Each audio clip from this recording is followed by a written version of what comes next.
Solaris by Stanislaw Lem, first book review on the channel.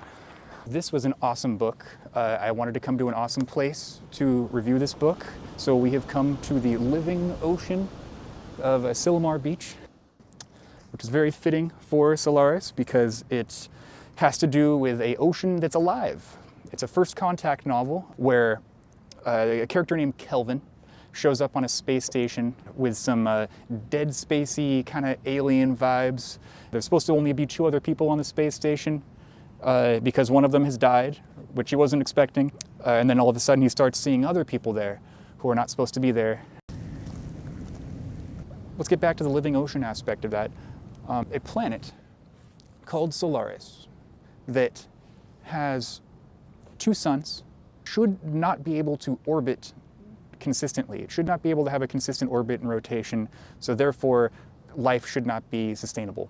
Yet somehow there is a pattern to its orbit, which is the reason why researchers showed up to this planet, and they quickly find that the ocean, the motion of it, has something to do with how it's able to remain in a correct path. And so this leads to, after generations of research, they find that it's alive. It's pretty much undebatable by the time this character gets there. But trying to contact this ocean, trying to communicate with it is next to impossible.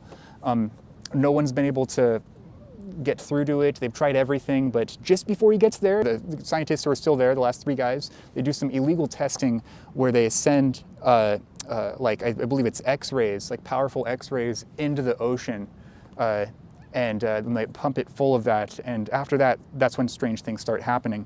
So yeah, he first shows up, Kelvin first shows up on the Solaris Station. The first guy he runs into doesn't believe he's real.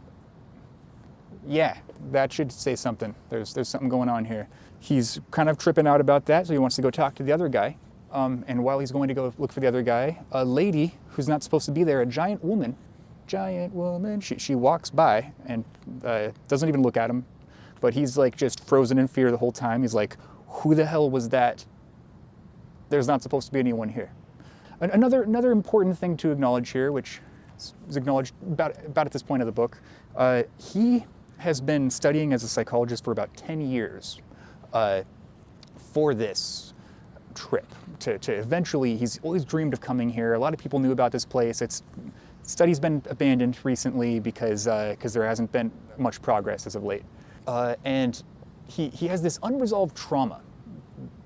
His wife, when they were both very young, she was 19, she killed herself. She committed suicide. And he blames himself because they had sort of an argument before that, and she said she'd do it, but he didn't believe that she would, and then she did. He wakes up the next day, and she is in his arms. And so he's panicking a little bit because, well, she's been dead for 10 years. So obviously this can't be her. And you're quickly, it's quickly revealed, or you're quickly led to believe that the ocean created this person. They use the word simulacra, which is great because that's exactly how I describe it too. It's like this simulation of a person. It's this representation of a person, but it's not the person themselves, right? But every single thing about her is perfect. It's exactly as he remembered. But she's still the same age as when she killed herself, and so there hasn't been any of that progress.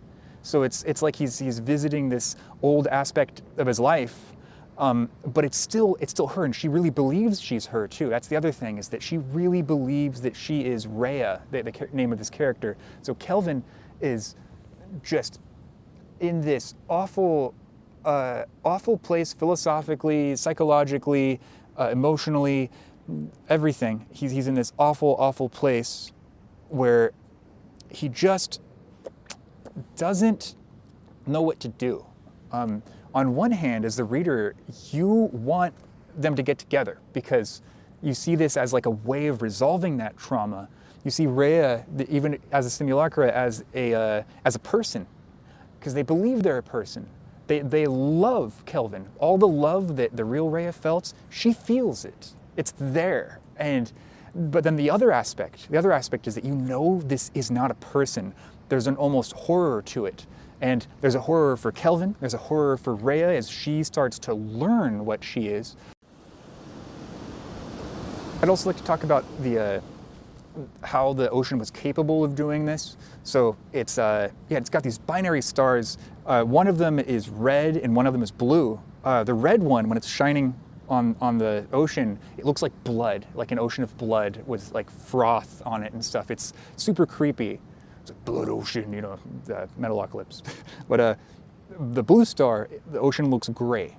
And either way, it looks like deliciously alien. And so you can kind of picture that. Now picture this. There are strange, like almost like skyscraper-size sculptures, like 3D printings almost coming out of the surface of the ocean. Like slowly, they come up, almost these like near impossible geometrical objects, like these beautiful, like flowering, twisting things. Sometimes they take weeks, sometimes they take months to go through their whole process of coming up and then falling back in to the ocean and becoming just one again. So it's this single organism doing this over and over all across the surface of its world, which is larger than the Earth. So you can imagine the just magnitude of this. And eventually you get like, it's creating like human concepts. Like there's like entire gardens, trees, things that this planet has obviously never seen or understood the concept of. So you're able to put together that like it's using people's memories, the people who are visiting this place, to construct this stuff. It's learning and it's building and destroying, learning a little bit more, a little bit more, a little bit more.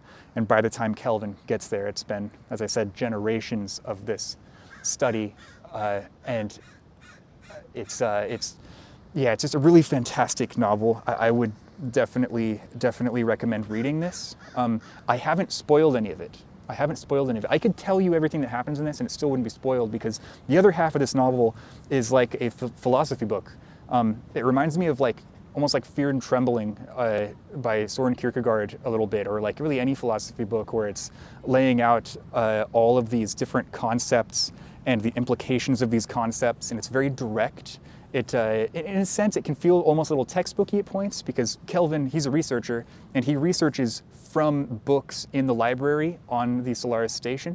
And as he's doing this, he's like recounting almost like verbatim what he's reading. So you get this like sweeping understanding. Like by the time you finish this book, which is like, okay, here's the thing about contemporary sci-fi, it's trash.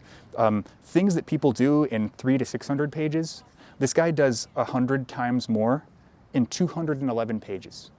It's incredible. I mean, it's so quick, but it's also so dense. It builds you, like something Ursula K. Le Guin said in like the foreword to Left Hand of Darkness, is that like certain books will stick with you if they're really good. And this one, for whatever reason, it's stuck with me so far. It's only been, I don't know, a week or so, but yeah, it's great though. I would definitely recommend doing this book.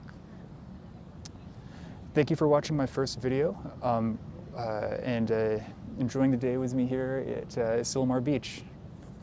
Peace.